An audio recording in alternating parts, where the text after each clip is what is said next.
आणि आता थेट जाणार आहोत पुण्यामध्ये, कारण तिकडे देखील गणेश विसर्जन मिरवणुकीचा उत्साह आपल्याला बघायला मिळतोय। लक्ष्मी रोडवरील बेलबाग चौकात आमचे प्रतिनिधी जयदीप भगत आहेत।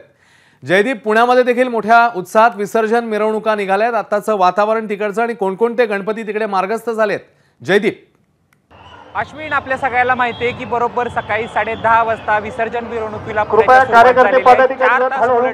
आणि आता चौथा जो मानाचा गणपती आहे तुळशीबाग गणपती तो मार्गस्थ झालेला आहे। सुरुवातीला कसबा झाला, त्यानंतर तांबडी जोगेश्वरी, त्यानंतर मानाचे गणपती आणि आता चौथा जो गणपती आहे तो पुढे मार्गस्थ झालेला आहे।